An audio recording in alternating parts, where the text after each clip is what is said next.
লেখিকা মৌসুমী ব্যানার্জির রূপান্তর। ছেলে যত বড় হতে শুরু করলো, সেজুতির মনে লুকিয়ে থাকা ভয় আর আতঙ্ক তাকে গ্রাস করতে শুরু করলো।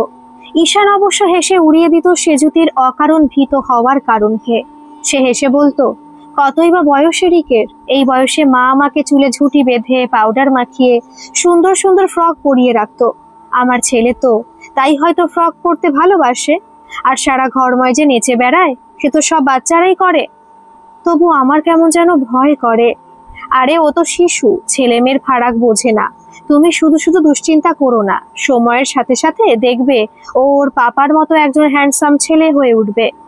একথা বলে ঈশান হো হো করে হাসতে থাকে। সেজুতি রাগ করে বলে, সবকিছুই তুমি হেসে উড়িয়ে দাও, এদিকে চিন্তায় আমার রাতে ঠিক করে ঘুম পর্যন্ত হয় না। সারা রাত আজে বাজে স্বপ্ন দেখি, ভয়ে বুক কাঁপতে থাকে। দেখো একটু সময় দাও, দেখবে তোমার ধারণা অমূলক। সেটাই যেন হয়। তাদের কথার মাঝেই ছুটে ড্রয়িং রুমে আসে রিক। ওর বয়স মোটে 3.5 বছর। একটা নার্সারি স্কুলে পড়ে, আর কয়েক মাস পরেই ICSE বোর্ডের একটা নামকরা স্কুলে ভর্তি করার ইচ্ছে সেজুতির। সেই মতো তৈরিও করাচ্ছে সে। রিক ছোট থেকে প্রচন্ড মেধাবী। ঘরে ঢুকে সে তার পাপার গলা জড়িয়ে ধরে আদুরে মুখে বসে সোফায়। তারপর বায়না করে, পাপা তোমার ফোনটা দাও না, গেম খেলবো। সেজুতি বলে, না একেবারেই দেবে না। আরে একটু দিলে কিছু হবে না, বলে ঈশান ফোনটা বার করে রিকের হাতে দেয়। এক মুখ খুশিতে ঝলমল করে ওঠে তার মুখ। কিন্তু রিক বাবু, একটা প্রমিস করতে হবে, 20 মিনিটের বেশি খেলবে না, ঠিক আছে? রিক হাসি মুখে মাথা নাড়ে। এরপর ঈশান উঠে তাদের বেডরুম সংলগ্ন বাথরুমে যায় ফ্রেশ হওয়ার জন্য। সেজুতিও চা জল খাবার করতে রান্নাঘরে ঢোকে। রান্নাঘর থেকে ড্রয়িং রুম পরিষ্কারভাবে দেখা যায়। জল খাবার বানাতে বানাতে তার চোখ বারবার চলে যায় রিকের দিকে।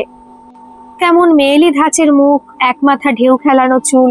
বাইরে কোথাও বেরোলে কেউ বুঝতেই পারে না যে সে ছেলে, সকলেই তাকে মেয়ে ভাবে। একটা দম বন্ধ করা ভয় যেন সবসময় তাকে চোখ রাঙায়। পরের দিন রবিবার, ছুটির দিন। সকালে সেজুতি উঠে লুচি করার জন্য ময়দা মাখতে বসে। ময়াম দিয়ে ঠেসে ঠেসে ময়দা মাখতে মাখতে হঠাৎ রিকের গলার আওয়াজে মনোসংযোগ বিচ্ছিন্ন হয়। মাম, একটু টিভি দেখবো, চালিয়ে দাও না। দাও না, জেদ করতে থাকে রিক। সে যদি ময়দা হাতে টিভি চালাতে পারবে না, তাই সুইচটা অন করে তাকে বলে, বাবু রিমোট চেঞ্জ করে কোন চ্যানেলে দেখবি, একটু দেখে নে না বাবা, আমার হাত যে জোড়া। রিক রিমোট পেয়ে খুব খুশি, চ্যানেল ঘুরিয়ে ঘুরিয়ে দেখতে থাকে।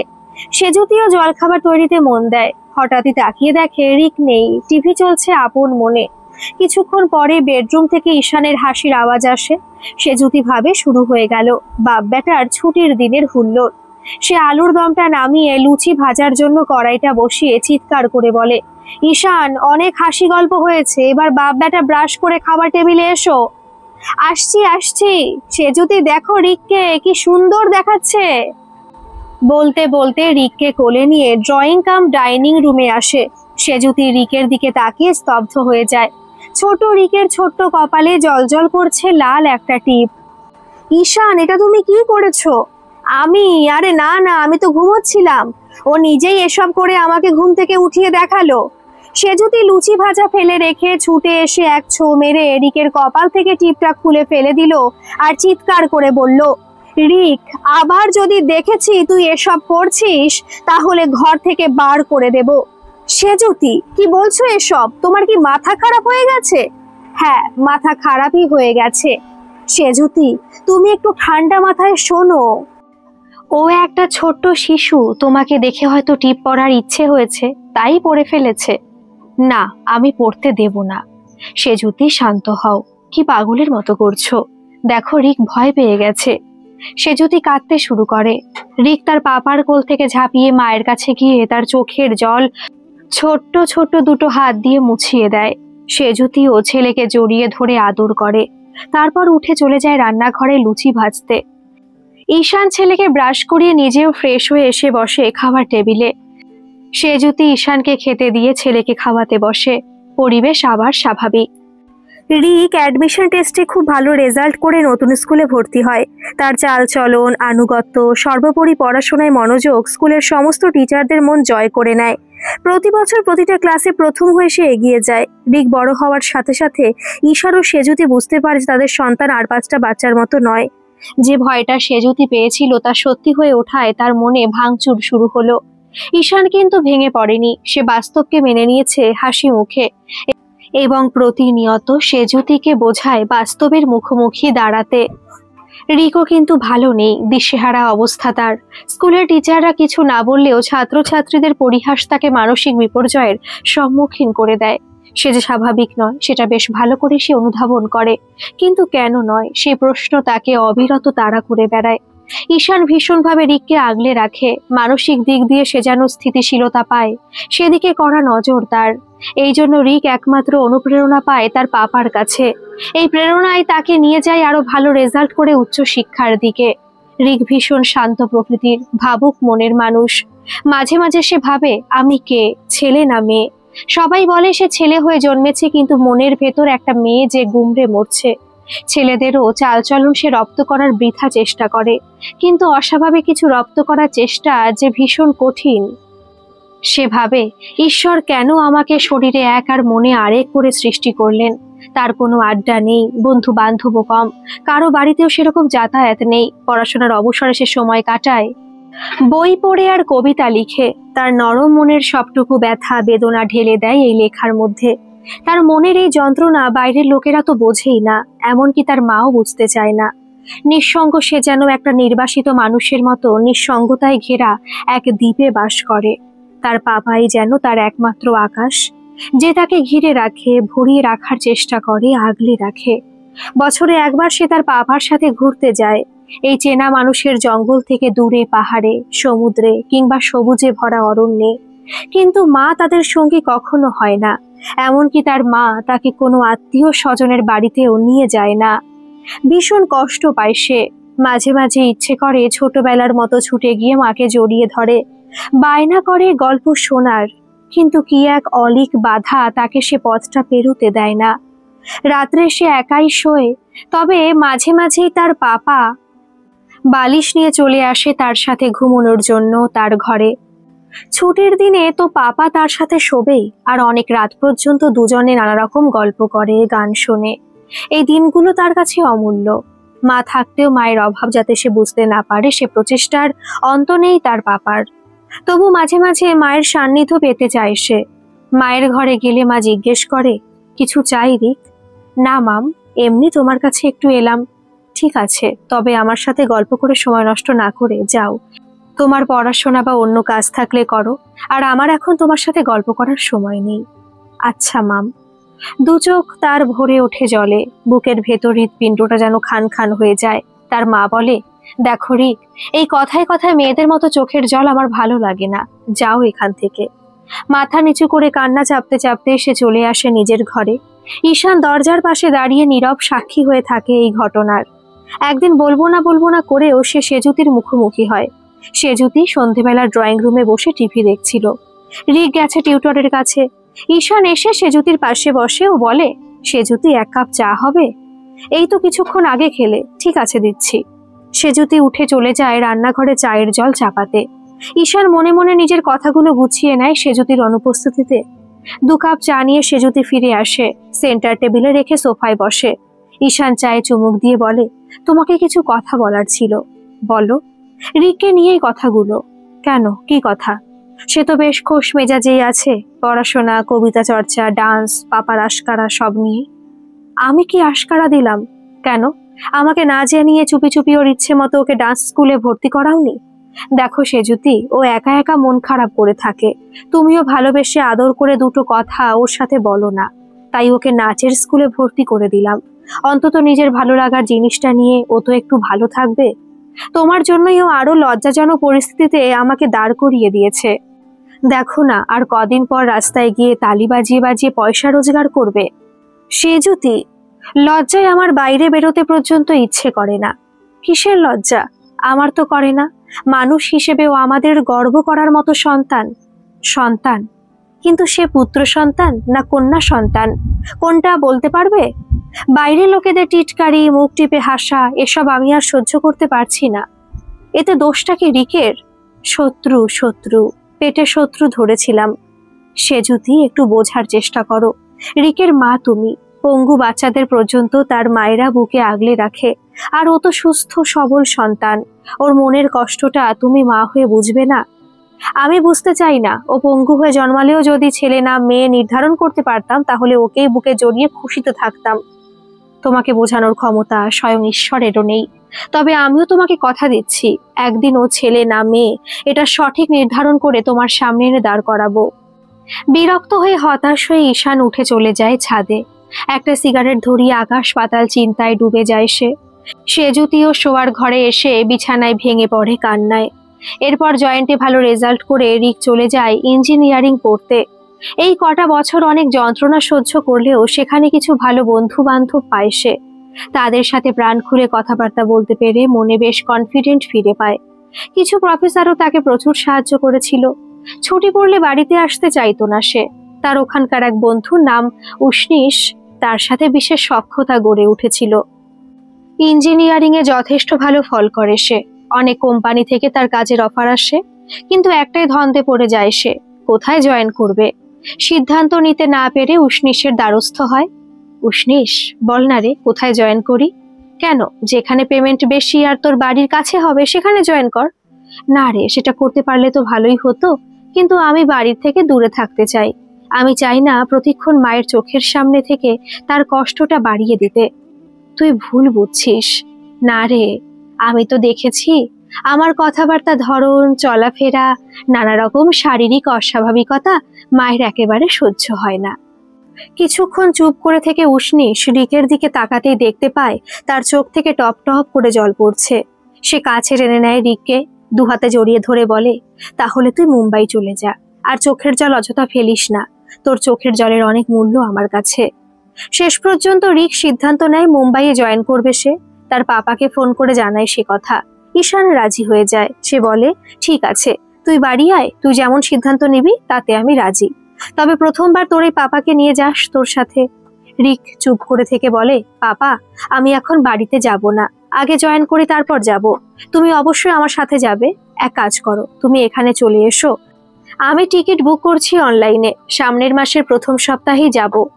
যথাসময় ঈশান ও রিক মুম্বাইয়ে আসে। প্রথম কয়েকদিন ওরা হোটেলে থাকে, তারপর কোম্পানির দেওয়া ফ্ল্যাটে যায়।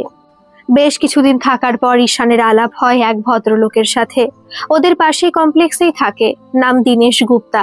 উনি ট্রান্সজেন্ডার নিয়ে কাজ করছেন। ঈশান রিক সম্বন্ধে সমস্ত কথা তার কাছে খুলে বলে। সব শুনে সেই ভদ্রলোক একজন চিকিৎসকের খোঁজ দেন এবং যোগাযোগ করিয়ে দেন। ডক্টর রাও খুবই অমায়িক লোক তিনি। সব শুনে একজন মনোরোগ বিশেষজ্ঞের কাছে প্রথমে রিককে নিয়ে যেতে বলেন, তারপর তিনি চিকিৎসা শুরু করবেন। তিনি বলেন, আপনি যখন নিজে আগ্রহ নিয়ে এসেছেন তখন সমস্ত কিছু আপনাকে বুঝিয়ে বলি। মানব দেহের প্রতিটি কোষে 23 জোড়া ক্রোমোজোম থাকে, 22 জোড়া সাধারণ ক্রোমোজোম, বাকি 1 জোড়া সেক্স ক্রোমোজোম। অনেক সময় প্রতি কোষে তার তারতম্য দেখা যায়। এই জন্য লিঙ্গ পরিবর্তনকারীদের প্রথমে সেক্স ক্রোমোটিন টেস্ট করা প্রয়োজন। মুখের ভেতরের পাতলা ত্বক বা কোষ সংগ্রহ করে এই পরীক্ষা করা হয়। অনেক সময় পুরুষের শরীরে জরায়ু, ডিম্বাশয় ইত্যাদি থাকতে পারে, তাই আল্ট্রাসোনোগ্রাফি করে অভ্যন্তরীণ অঙ্গগুলোর সঠিক অবস্থান জেনে নিলে সুবিধে হয়। প্রথম ধাপ সার্জারির 1-1.5 মাস পর দ্বিতীয় ধাপে যেতে হবে। তৃতীয় ধাপে হয় হরমোন থেরাপি। পুরো রূপান্তর করতে 1 বছর বা আরো একটু সময় লাগে। ফ্ল্যাটে যখন ঈশান ফিরে আসে, দেখে রিক আগেই ফিরেছে। ঈশানকে দেখে জিজ্ঞেস করে, পাপা, তুমি কোথায় গিয়েছিলে? বলবো বলবো, কোথায় গিয়েছিলাম সব বলবো। আগে প্রমিস করতে হবে আমি যা যা বলবো আমার সব কথা রাখবি। পাপা, আমি চোখ বন্ধ করে তোমার কথা শুনি, তোমাকে বিশ্বাস করি। ঠিক আছে, তুই কাল আমার সাথে এক জায়গাতে যাবি। এরপর মনোরোগ বিশেষজ্ঞের রিপোর্ট নিয়ে ঈশান যায় ডক্টর রাওয়ের চেম্বারে। শুরু হয় তার নারী হিসেবে পূর্ণতা প্রাপ্তির পদক্ষেপ। প্রথম ও দ্বিতীয় ধাপে শল্য চিকিৎসার পর ঈশান রিককে একবার বাড়িতে যাওয়ার অনুরোধ করে। রিক রাজি হয়। সেই মতো ঈশান সেজুতুকে জানায় যে তারা আসছে। এতদিন ছেলেকে না দেখে তার অভাবটা সেজুতি প্রতি মুহূর্তে উপলব্ধি করছে। বিবেক দংশনে সেও রক্তাক্ত। রিকের আসার দিন সারাদিন সে রিকের পছন্দ মতো নানা রকম খাবার বানায়। রিকের ঘরটা সুন্দর করে গুছিয়ে ফুলদানিতে সুন্দর ফুল সাজিয়ে দেয়। রিক যে ফুল ভীষণ ভালোবাসে। রিক ছোটবেলায় যেদিন লাল টিপ পড়েছিল তারপর থেকে সেজুতি টিপ পরা বন্ধ করে দিয়েছিল। তবে সে বুঝতো রিক তার মুখে লাল টিপটাই খুঁজতো সবসময়। আজ সে কপালে একটা লাল টিপ পড়লো। তারপর রিক আর ঈশানের প্রতীক্ষায় দাঁড়িয়ে রইল ব্যালকনিতে। সেখানে দাঁড়িয়ে দাঁড়িয়ে সে ডুবে গেল আত্মবিশ্লেষণে। সে কি সঠিক ব্যবহার করেছে রিকের সাথে? মন বলল না। আর 5টা মানুষের সাথে রিকের মন অনেক বেশি নরম। সেই নরম জায়গায় সে আঘাত করেছে বারবার। মায়ের কাছে অবহেলিত সে রিকের আহত মুখটা বারবার মনে পড়ছে আজ। চোখ ভেসে যাচ্ছে তার অঝোর ধারায়। ভাবতে ভাবতে বাড়ির সামনে এসে দাঁড়ালো ওদের গাড়িটা। ছুটে যেতে গিয়ে সে দেখে অজান্তে তার চোখ ভেসে যাচ্ছে আত্মগ্লানির অঝোর ধারায়। চোখ মুছে সে এগিয়ে যায় দরজার দিকে। দরজাটা খুলতে রিকের চোখ যায় মায়ের মুখের দিকে। কপালে সেই টিপ, মুখে হাসি, চোখ ছলছল। ছোটবেলার মতো সে জড়িয়ে ধরে তার মাকে, পরম যত্নে মুছিয়ে দেয় তার চোখের জল। এরপরের ইতিহাস সত্যি সুখের, স্নেহের, ভালোবাসার। সেদিন রাতে ঈশান রিকের সমস্ত রকম চিকিৎসা পদ্ধতির কথা সেজুতিকে জানায়। সে খুব আগ্রহী হয়ে সমস্ত কথা শোনে। ঈশানের মুখে তখনও চিন্তার ছাপ। সেজুতি বলে, তুমি কি কোনো কিছু নিয়ে খুব চিন্তিত? হ্যাঁ সেজুতি, সেক্স ক্রোমোটিন টেস্ট ও আল্ট্রাসোনোগ্রাফি হয়েছে রিকের। তাতে দেখা গেছে ওর জরায়ু ও ডিম্বাশয় আছে। আমি জানি ওর সঠিক চিকিৎসাই হচ্ছে। তবে কি? আচ্ছা সেজুতি, ওর কি ফোঁটা ফোঁটা রজস্রাব হতো প্রত্যেক মাসে? তুমি কি কিছু জানো? সেজুতি তার যেটা কর্তব্য ছিল সেটা না করায় লজ্জিত হয়ে মুখ নামিয়ে বলে, না গো, আসলে তখন আমি ওকে এত দূরে সরিয়ে রাখতাম যে নিজে থেকে কখনো ওকে কিছু জিজ্ঞেস করিনি। ওকে কিছু বলেছে? অন্তত যখন ওর বয়ঃসন্ধিকালে প্রথমবার হলো। না, ও আমাকে ওর নিজের ব্যাপারে কিছুই বলতো না। আসলে আমিও তো ওকে কাছে টেনে নিতে পারিনি তখন। ও অনেকবার আমার কাছে এসে অনেক কিছুই বলতে চাইতো। আমি অবহেলায় তাচ্ছিল্য করে দূরে সরিয়ে দিতাম। কত যন্ত্রণা যেও পেয়েছে এখন বুঝি। কত বিরক্ত হয়ে কথা বলতাম এখন বুঝি। নিজেকে যে কিছুতেই ক্ষমা করতে পারি না। যাক, যা হয়েছে হয়েছে। আগের কথা ভুলে গিয়ে এখন তো ওকে কাছে টেনে নিয়েছো, এবার নতুন দিনের স্বপ্ন দেখো। হ্যাঁ, তা নিয়েছি। তবে আগেই যদি সবকিছু গভীরভাবে অনুভব করতে পারতাম তাহলে হয়তো এত আফসোস হতো না। সেজুতি, এখন দেখেছো রিকের চোখ মুখ কেমন আনন্দে আর নিরাপত্তায় জলজল করে। আগে সব সময় কেমন বিষাদ মাখানো থাকতো। হ্যাঁ, এটা আমিও লক্ষ্য করেছি। আর তোমাকেও ধন্যবাদ, তুমি তোমার কথা রেখেছো। কি কথা? ওই যে একদিন বলেছিলে রেগে গিয়ে ও ছেলে না মেয়ে সঠিক নির্ধারণ করে আমার সামনে দাঁড় করাবে। তোমার মনে আছে? বলেছিলাম ঠিকই, কিন্তু এখনো পুরোপুরি চিকিৎসা পদ্ধতি শেষ হয়নি। হ্যাঁ, হরমোন থেরাপি বাকি আছে, তাই তো? আচ্ছা, ডক্টর রাওয়ের কাছে জানতে চাওনি মানুষ কেন এমন হয়, দেহে এক মনে আরেক মানুষ? হ্যাঁ, উনি সমস্ত কিছু সুন্দরভাবে বুঝিয়ে দিয়েছেন। ক্রোমোজোমের ব্যাপারই তো আছেই। এছাড়াও যাদের ফেমিনিন হরমোন বেশি উৎপাদিত হয় তারা ছেলে হয়েও নিজেদের মেয়ে মনে করে, আর যাদের মাস্কুলিন হরমোন বেশি উৎপাদিত হয় তারা মেয়ে হয়েও নিজেদের ছেলে মনে করে। আর এই রূপান্তর পদ্ধতিটা ভীষণ জটিল, বিশাল আর গভীর। এখন আমি মনে প্রাণে বিশ্বাস করি তুমি আমার সামনে আমার মেয়েকে এনে দাঁড় করিয়েছো।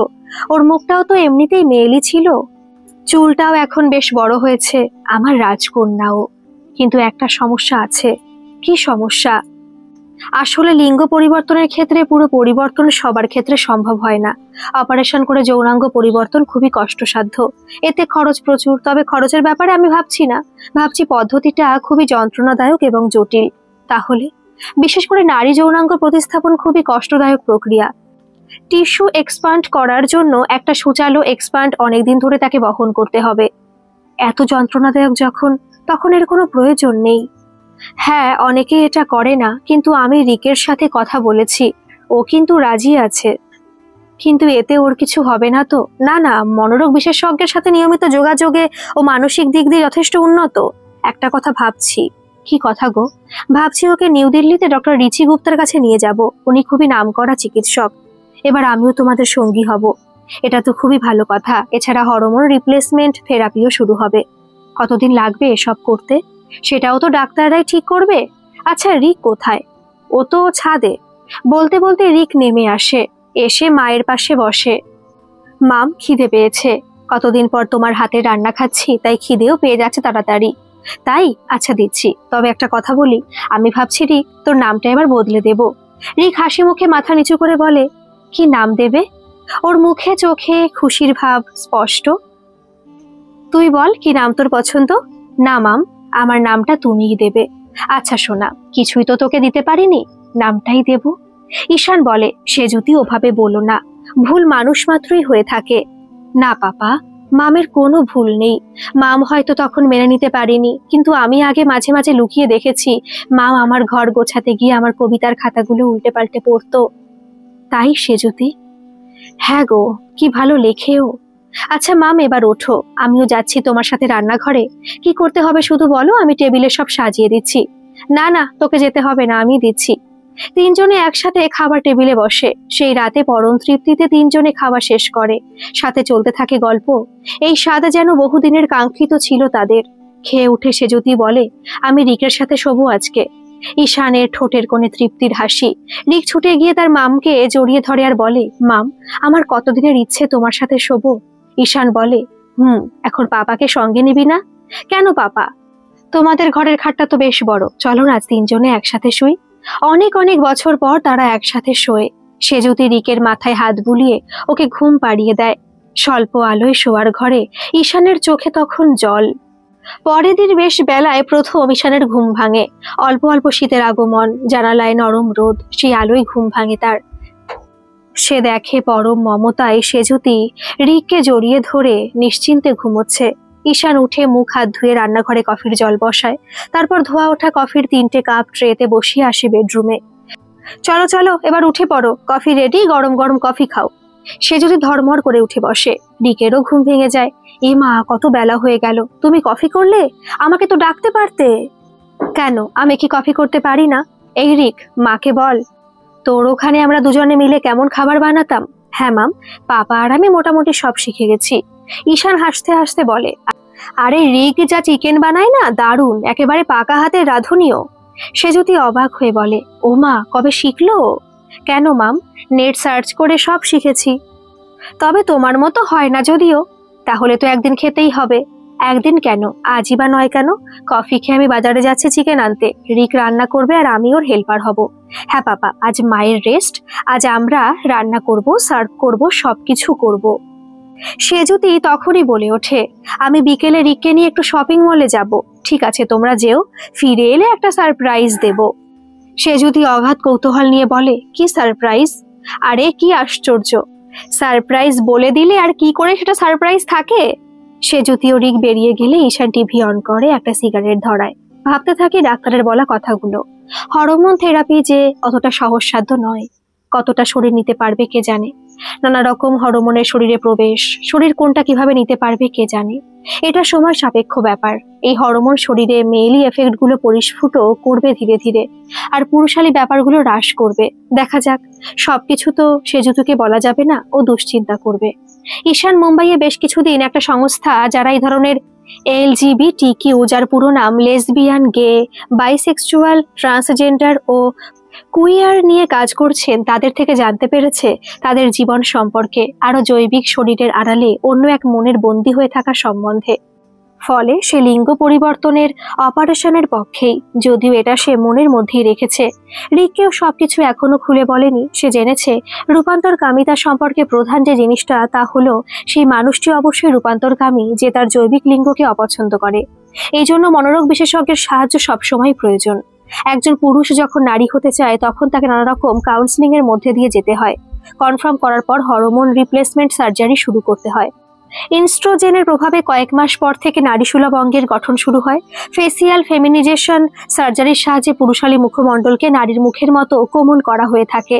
এর সাথে স্টেরয়েড হরমোন দেওয়া হয়। সেই ক্ষেত্রে যে মানুষ এই পদ্ধতির মধ্যে দিয়ে যাচ্ছে, তা নানা রকম শারীরিক ও মানসিক পরিবর্তন হতে পারে। নানা রকম চিন্তা ভাবনা করতে করতে সময় কখন বয়ে গেছে ঈশান টেরই পায়নি। হঠাৎই কলিং বেলের আওয়াজে সম্বিত ফিরে পায় সে। দরজা খুলতে খুলতে সেজুতি ও রিক ঘরে ঢোকে একমুখ হাসি নিয়ে। এই ছবিটার জন্য সে কতদিন, কত মাস, কত বছর অপেক্ষা করেছে। সেজুতি ঢুকে জিজ্ঞেস করে, ঈশান, এবার বলো কি সারপ্রাইজ দেবে? ঈশান হেসে রিকের দিকে তাকায়। রিক মুচকি হেসে লজ্জা পেয়ে নিজের ঘরে চলে যায়। ঈশান বলে, আগে তোমাকে গরম গরম চা খাওয়াই, তারপর খেতে খেতে বলবো। না না, আমি চা খাবো না, আগে শুনবো। সেজুতি যেন কিশোরী মেয়ের মতো জেদ করছে। আচ্ছা বেশ বেশ, তাহলে একটু শান্ত মেয়ের মতো সোফায় গিয়ে বসো। ছুটে গিয়ে সেজুতি সোফাতেই বসে। এবার বলো। বসেছি তো। ঈশানের ভীষণ ভালো লাগে। সেজুতি যেন সে আগের দেখা সেজুতি হয়ে গেছে। কতদিন কতদিন এই রূপটা দেখেনি সে। মনটা আজ ভরে গেল। সেজুতি আবার তাড়া লাগায়, বলো না। হ্যাঁ হ্যাঁ বলছি। আজ তোমাকে একটা সুখবর দেব নতুন। শোনো সেজুতি, রিক একটা ছেলেকে ভালোবাসে, সেও রিককে ভালোবাসে। ওরা পরবর্তী জীবনে বিয়ে করে একসাথে জীবন কাটাতে চায়। ওরা একসাথে ইঞ্জিনিয়ারিং করেছে। তাই কি নাম ওর? উষ্ণিস। বাহ, দারুণ সুন্দর নাম। হ্যাঁ, আমিও দেখা করেছি ওর সাথে, খুব ভালো ছেলে। আচ্ছা, ওর বাবা মা কি রাজি হবে?